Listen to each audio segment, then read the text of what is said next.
Hey, it's Craig. I just wanted to let you know that you can listen to Canadian History X early and ad-free on Amazon Music, included with Prime. Greetings and welcome to another episode of Canadian History X. If you enjoy the podcast, you can support it for $3 a month. Just go to patreon.com/CanadaEHX. You can also donate to the podcast by going to CanadaEHX.com and clicking Donate. Don't forget, I have two other podcasts out there, Pucks and Cups and From John to Justin, available on all podcast platforms. Today I'm speaking with Lorna Poplak, who recently wrote a book called The Don, which looks at the history of the Don Jail in Toronto.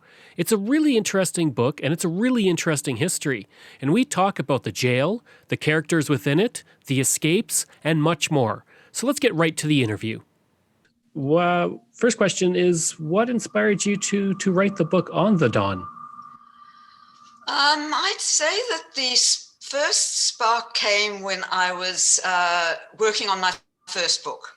My first book was called Drop Dead, A Horrible History of Hanging in Canada. And at that time, I did a lot of research. I had a lot of stories about individuals. But I also had three stories on what I called, in fact, a whole chapter devoted to what I called my bricks and mortar characters. So those were institutions, prisons, and because it was about hanging, they were obviously prisons where hanging or jails where hanging took place. So top of the list for me was the Don Jail. Firstly, it was in my city. It is in my city.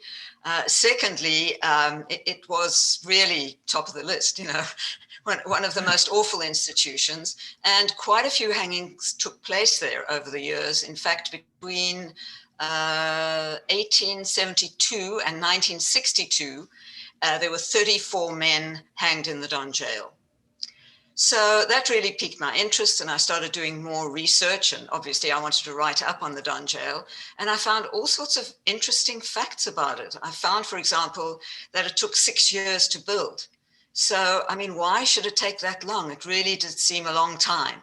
One would think 1 year or 2 years perhaps. It took 6 years to build.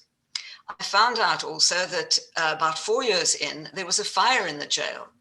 So that was really interesting. And, they had to kind of start. It was a really serious fire. And of course, the insurance money didn't cover. There were all sorts of facts that came out. And then I went down to the jail because it's in my city and I live maybe about 30, 40 minutes away from it.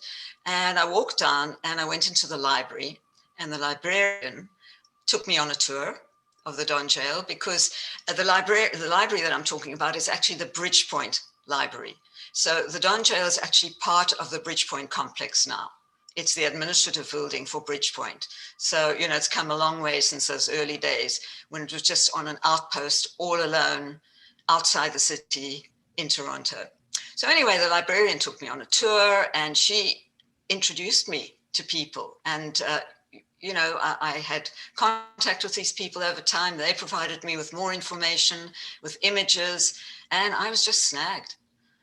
And then everything, I was writing another book at the time, so I put this aside in a sense. And then it seemed as if a lot of other factors, every time I turned somewhere, I would find something which was associated with the Don Jail. I walked into St. James Cemetery, for example.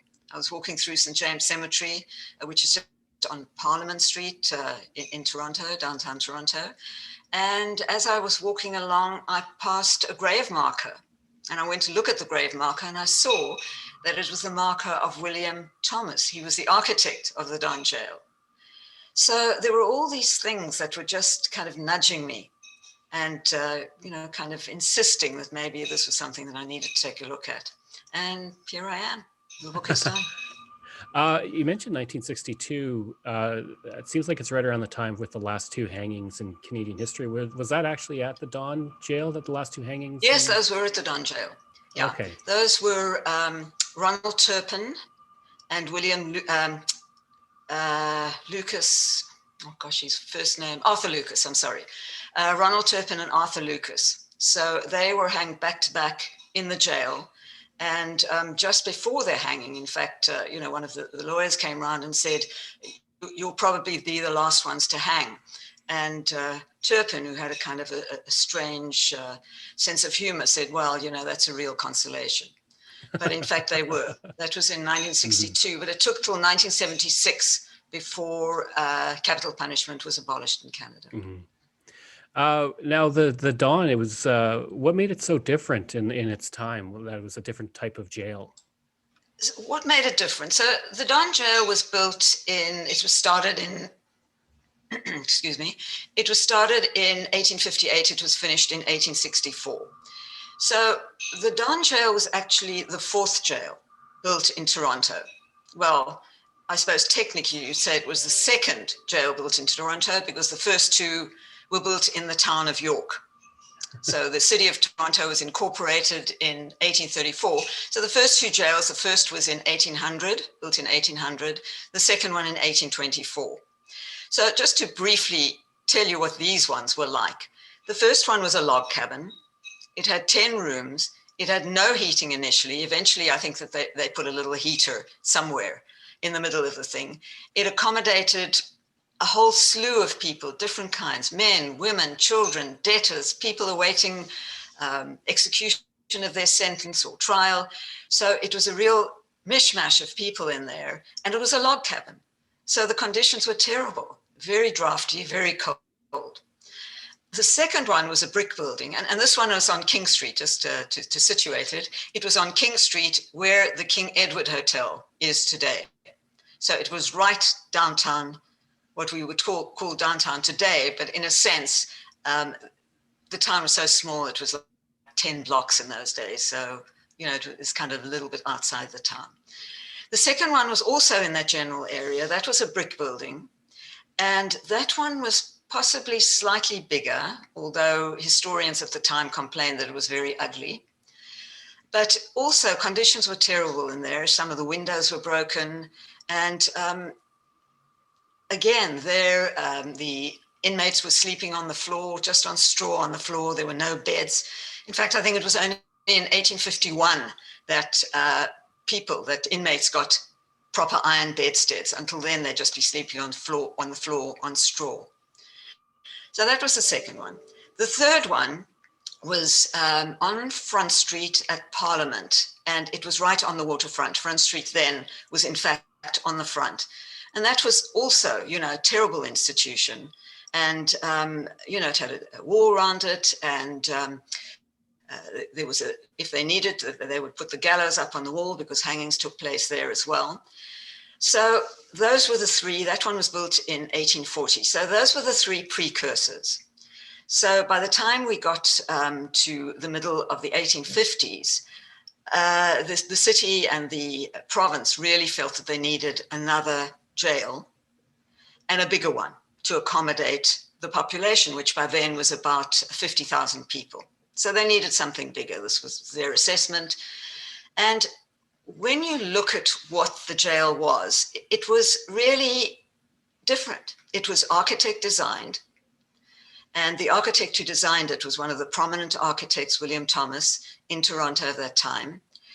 And it incorporated the new concepts, the new philosophies that had been in the ether for a while, the new reformist philosophies. For example, John Howard was one of the foremost. He was a Brit, and he was one of the foremost reformist, penal reformist. And he wrote a book in 1777. It was called The State of the Prisons in England and Wales. And he spoke about exactly that, what jails and prisons were like. And they were terrible places. The inmates or the prisoners were accommodated in big rooms, all higgledy-piggledy, men, women, children, debtors, no sanitation. And he mooted a whole new way of looking at things. He felt that prisons should be built in a certain way. For example, he even sort of dove into the architecture of prisons, where the site of prisons, they should be outside. Jails and prisons should be outside the city, in fresh air. That the actual prison should have cells rather than big rooms, because that protected the inmates more. And things like ventilation, sanitation, those were important to him. So this was a whole new sort of mood, a whole new flavor that was coming to corrections. And by the time the Don Jail was built in the time it opened in 1864, it incorporated these trends. And in fact, it was the first institution of its kind in British North America. Now it's described as, or was described as, like a palace for prisoners, but it was quite the opposite of that for anybody who had to be housed in there.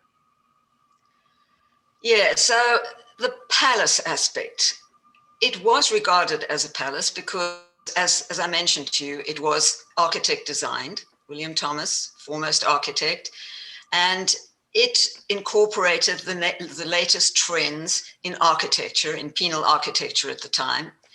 And it was a really monumental building. It was a fine looking building.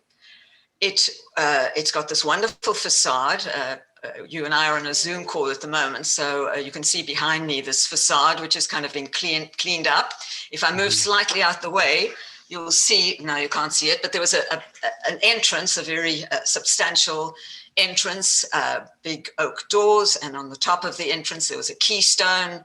So the facade was very monumental, 4.5 stories, administrative block in the center, and behind the administration section there was a rotunda, big, wonderful sort of soaring space, and on the side there were wings. And the wings were where the cells were. So the cells were arranged back to back along the center of the wings, and there were windows facing outwards. So there was a lot of light coming into the building, and this light was so important to the early reformers. So it really did seem to be a palace, and that was what it was described as. Unfortunately, that didn't last for very long. What happened was that very soon, some of the sort of basic precepts that had been built into the jail. For example, the jail, the cells were very small, because the thought behind that was that the inmates would only spend the nighttime in the jail. So they would have these little cells in the nighttime. They would be individual cells. They would be there. They would be able to sort of think about things, maybe repent at their leisure in silence. And in the day, they would be doing other things.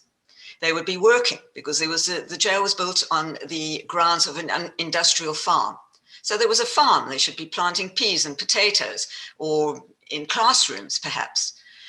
But unfortunately, as time went along and penal philosophies changed,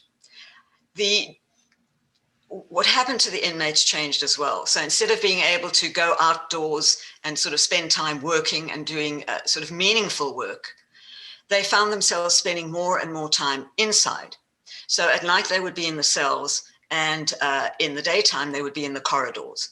So as the city got bigger and bigger, and the inmate population got bigger and bigger as well, to, sort of correspondingly, the jail just couldn't cope with it anymore.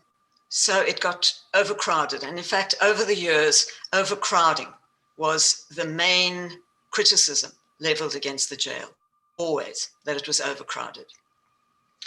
The other big problem was sanitation, because you had these tiny little cells. I remember reading, in fact, I do mention it in the book. My book is called The Don, The Horrible History of Hanging in Toronto. I'm sorry. It's called The Don, The Story of Toronto's Infamous Jail. I was mixing my two titles up there.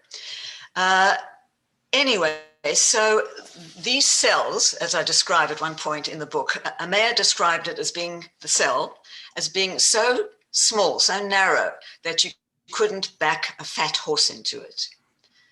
So you had these tiny little cells, initially for one person, but as time went on and, sort of overcrowding became the norm in the jail, you'd find 2 or perhaps even 3 people stuffed into each cell.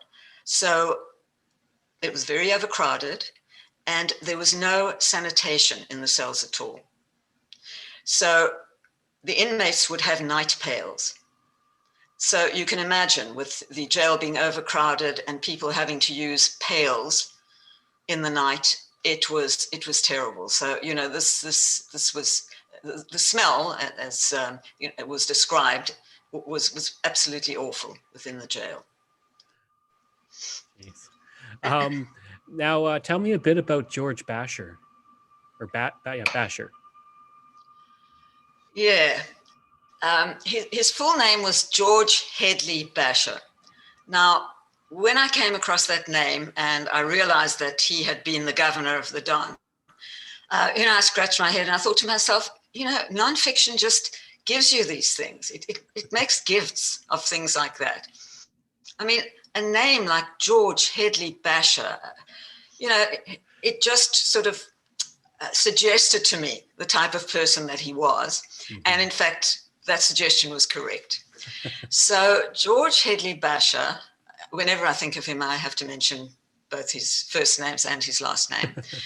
George Headley Basher was born in England, so he was British born, and he came to Canada in 1913, originally to join the Toronto Police. But he enlisted during the war, and he rose through the ranks in the war. And eventually he emerged in 1918. And the last thing that he'd done during the war is that he had run a big prison in Rouen in France. So when he came back, he did come back to Canada, and the city and the province were looking for a governor. The last 2 years, there had been no governor between 1917 and 1919, this was. There'd been no governor at all. And the jail had been very ineffectually run. So they needed somebody, just a firm hand to sort of take the tiller at that point. And they found it in George Headley Basher. He was what they wanted. They favored returned soldiers. So he was a returned soldier. And by the end of the war, he was a major. And for 12 years it was, between 1919 and 1931, he ruled the jail with a very firm hand. So he took over when there was, everything was very demoralized. And he had very firm views. He had firm views on punishment. For example, he believed in capital punishment. He wasn't so sure whether it should be by hanging. He told an inquiry once that he believed in capital punishment, but maybe there were other methods, but he didn't suggest what that might be. He was a firm believer in corporal punishment. So he called it strapping. So this was where inmates would be strapped with a wide belt, a strap. So he believed in strapping, although he preferred to call it spanking. I'll leave a pause after that. And in fact, people were strapped at the Don jail, over time. In fact, originally, the methodology was whipping. In fact, I have a picture, a sketch in my book of an inmate being whipped in this wonderful rotunda where sort of a movable scaffold had been set up. So he believed in spanking, and he later ended up at the Guelph Reformatory. He ran that for a while. And after he'd been there, he said that the inmates there, who he had strapped or spanked, actually thanked him because they said it put them on the right track. And he was a very firm disciplinarian, but to be fair to him, he did temper this with mercy. One anecdote that I can tell you is that at one point there was an Armenian man on death row, and there were no Armenian priests in Canada. And this man was very distressed. He went on a hunger strike. All he did was smoke, and he cried the whole time. So Basher actually reached out to Boston, I think, to places in the States to see if he could find an Armenian church with a priest who could sort of give some kind of solace to this man. So, there were the two aspects to him. Eventually, he left in 1931, and he went on to the Langstaff jail farm, which was just north of Toronto. And there it was said that he used to do his rounds on horseback, and he used to jump his horses over hedges as he was doing his rounds. And he went on to serve in the Second World War. After the Second World War, he ran the Guelph Reformatory, and then he became the Minister of Reform Institutions.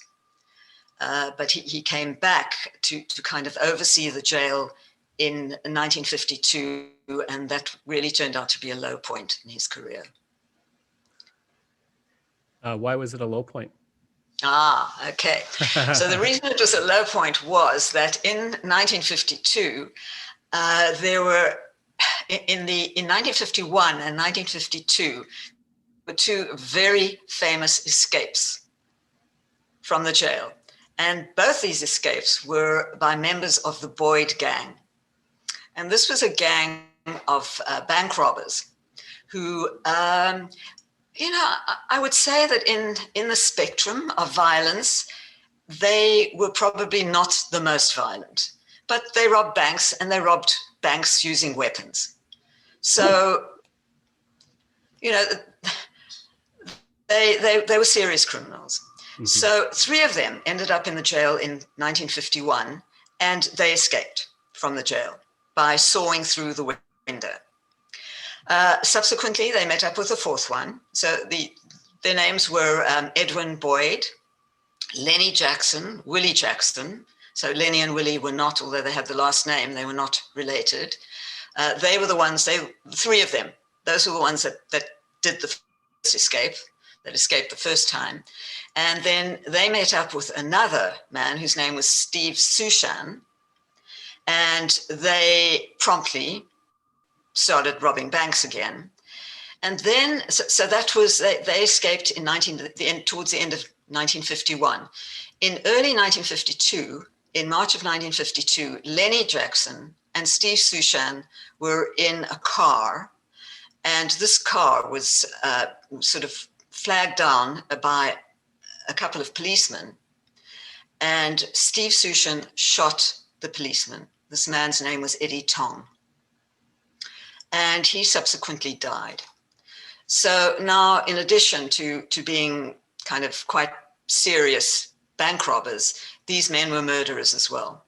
So eventually they were hunted down, they were put in the Don jail. This time they were in death row. So 4 cells in death row, and they were incarcerated in death row. And they escaped. They escaped from death row. They managed to get a key so that they could get out of their cells into the corridor in front of, there was a corridor in front of these 4 cells. And they managed to get a saw, which was supposedly smuggled in by the lawyer, by one of theirs lawyer, although the man did deny that. And they sawed through the window, they escaped again. 4 of them this time. It didn't take long before they were apprehended, but this was what was happening in 1952 when George Basher stepped in again.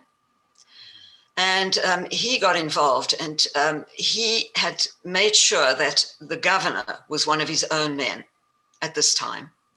But that governor didn't perform very well because the second jail break took place under his watch.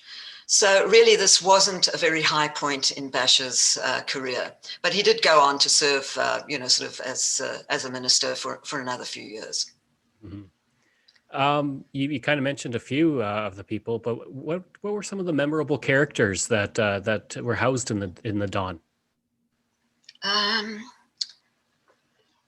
Going back, one memorable case was the case of Carrie Davies. Now, this was in 1915, and she was a young serving girl, and she shot a member of the very powerful Massey family. She was his housekeeper or servant, I don't know what you would call her, and he made advances towards her. And she was terrified of the man. And she knew that there was a weapon in the house. She took the weapon, and when he came home from work one evening, she actually stepped out of the house and she shot him and killed him. And this was observed, it was witnessed. So she was put in prison and she was tried for murder. She had a very good lawyer, and she had a good case. The lawyer presented the case that she was kind of stalked, and she was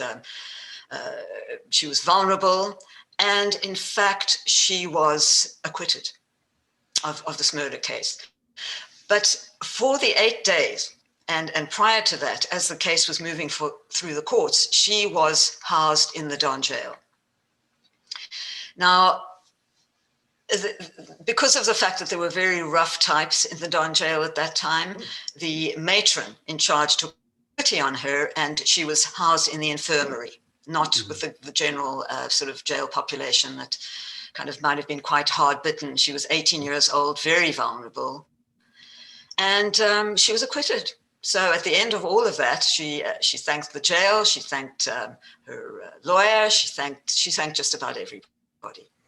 And she was acquitted. So that was a very high profile case of somebody who spent time in the jail. Now, you did mention a couple of the guys who did escape, but was it known for escapes? Were there any other major escapes other than the one in 1951, 52? Actually, one of the escapes that comes to mind, and that's really one of my favorites, took place in 1908, I think it was.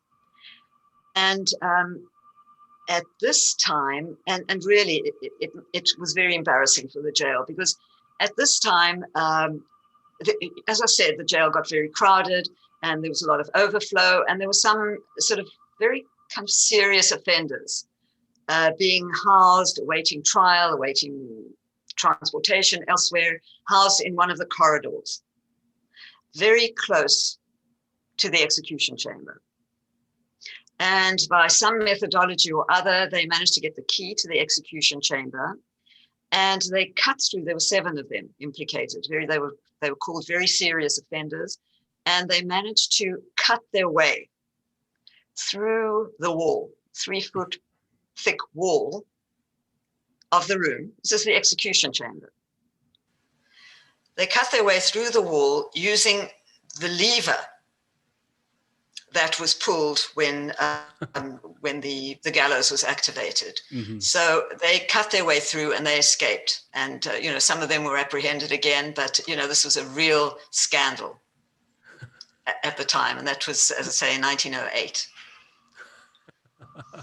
That's crazy to use. Yeah. To use like the actual handle in the execution room. You think of people kind of getting out of their cells, but not the execution room. Yeah, but as I say, they weren't actually in cells; they were in the corridor. Right. Yeah. So that's what made it so easy. It was just the hardest part, I guess, was getting into the room. That's amazing. So say you're arrested and you're tried and convicted and you're sent to the Don. What could you expect from the next few years of your life living at the Don?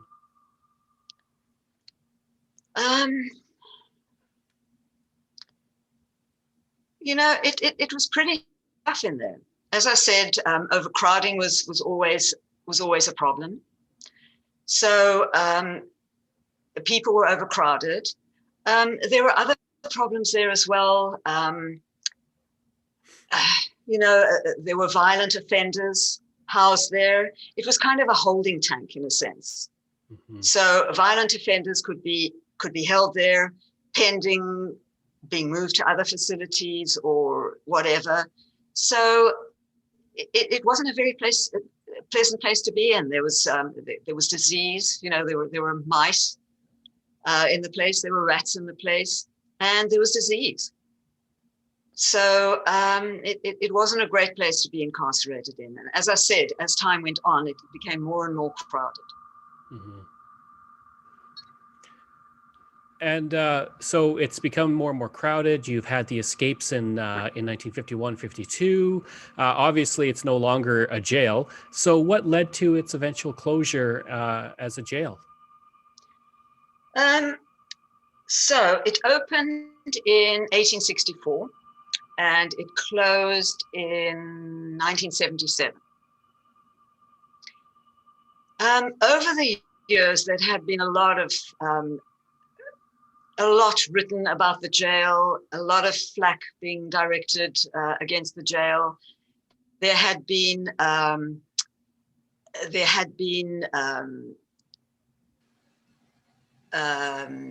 complaints. For example, there were grand juries who had complained. Grand juries had come in, who had examined the facilities of the jail, who had complained about the facilities of the jail, sort of how the prisoners were being treated. So that was one thing. Over time, there were reports. Excuse me. There was a royal commission in 1952 that spoke about the low staff morale and so there were reports over a period of time, and there were the individuals who complained about it as well, ex-inmates, the press. The press wrote a lot about the conditions in the jail. So it was not doing well. Eventually, another jail, that was the old Don jail. So the new Don jail was built next to the old Don jail.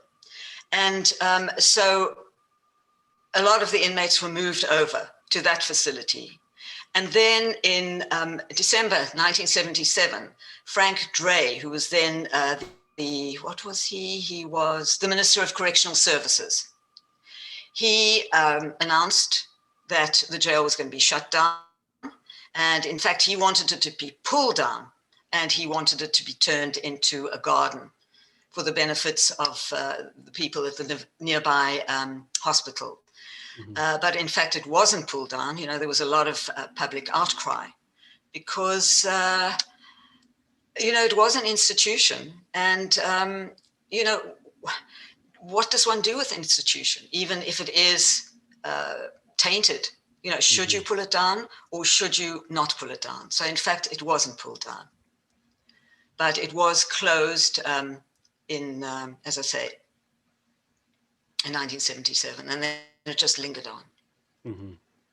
Oh, it's a beautiful, from the picture behind you, it is a very nice looking building, so I can understand, both the historical aspect of keeping it, but also the aesthetic of the building as well, because, you don't get too many of those buildings anymore.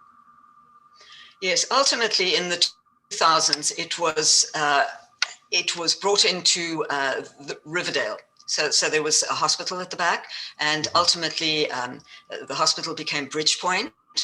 And Bridgepoint, when they were building a new facility on that area, in that area, they sort of incorporated the jail, which was by then an historic building. They incorporated as their administration building. Yes, and also the public. It's open to the public, so the public can walk through. There's certain areas that you can walk through. They've retained some of the old cells. I sort of did a walkthrough. I was taken around the building by one of the staff there, and there are sort of hidden areas. For example, there's a computer room, sort of bristling with pipes and sort of other sort of computer equipment, and there are two old portraits, landscapes on the wall that were obviously painted by an inmate sort of way back. Huh. And in one of the offices upstairs, there's a big door. And when that door swings back, there are two of the old steel jails that were built when the jail was sort of repairs and sort of new facilities were added to the jail. So there are two of these old steel jails hidden behind this big door. So it's really a very interesting building, and the public is welcome. The public can wander through, and there are, you can pick up a pamphlet and sort of see some of the old jails, what they looked like, including those narrow ones that were so narrow that a fat horse couldn't be backed into them. So, it's a very interesting facility, but it's been beautifully redone. In fact, it was a prize-winning sort of restoration, but it's dark. It is dark. One can feel the history of the place. Absolutely. And then people picking up the book. What do you hope they get out of reading the book and discovering the history of the Don? You know, in the beginning, I ask certain questions. So one of the questions that I ask is, it was built with such high hopes, with the reformist ideals, and with a great architect, and the sort of highest architectural principles. So the first question I ask is, what went wrong? So I hope that people, when they come to the book, will be able to get an answer to that. What went wrong? Other questions I ask is, did the jail protect the jailed and the jailers? Did it serve the city? I mean, the city started out as very small. They were the jail was built to accommodate a population of 50,000 people. What happened? As the city grew, did the jail accommodate or did it not? And one of the questions that I asked was, what does one do with a tainted edifice when it's reached the end of its life? So I hope that people will get answers to those questions. Additionally, the Don Jail is very different today after the heritage restoration. But, as I said to you before, I think that darkness does still persist there. I do feel, it's very light and bright, white walls, red trim. It's very light and bright, but that darkness, I think, does exist there. And I remember, and in fact, I do quote in the book, I quote Henry Wadsworth Longfellow, who said, every place where men have lived and died is a haunted place. So there are ghosts in the building. Mm-hmm. And the only way that one can recognize these ghosts and remember these ghosts is by having memorials, by keeping buildings, by having books. So in a sense, I'm hoping that this book will just help people to remember the Don and to remember the very vulnerable people who went through it, the damaged people, the sad people, and people who were innocent, mm-hmm. who went through the Don. So I think, sort of the bottom line here is that I really want people to remember the Don. And in fact, that's what I term one of the chapters in the book, Remember the Don. And then the last question is, for people who want to get the book, where can they get it? I guess in most bookstores, website or anything like that? Yes, I do have a website. It's www.lornapoplak, just first name, last name.com. And there is a link, there is a Don page, and there is a link on that page to various sites that it can be bought from. What I like to encourage people to do is to buy the book from their local bookstore, just to support their indie bookstores. Mm-hmm. But if that is impossible, then of course it is available from the big players, from the Amazons, the Indigos. And I would encourage them, if they want to learn about the Don, to pick up the book. I hope you enjoyed that interview, and if you did, please leave a rating and review. If you like, you can email me at craig@canadaehx.com. You can visit my website where you'll find hundreds of articles on Canada's history as well as all my podcast episodes. Just go to canadaehx.com. And again, you can support the podcast for as little as $3 a month. Just go to patreon.com/CanadaEHX, just like all of these wonderful patrons have. And I apologize if I mispronounce any names. Diane Wade, Lori Ann Kirby, Gary Dolovich, Nick Zinri, Pamela Elder, Shannon Marshall, Clinton Martinez, Dimitri Chauve, Aaron O'Hara Myers, Robert Dunseith, Todd Casey, Catherine Rawa, Luke S., J.P. Bear, Jason Hall, Phil Maynard, and Iris Gray. As well, you can find me on Facebook. Just search for Canadian History X. Remember, that's EHX. I'm on Twitter. My handle is Craig Baird, CraigBaird. And don't forget, you can find me on Instagram. Just search for Bairdo37. Thanks, and we'll see you again next time.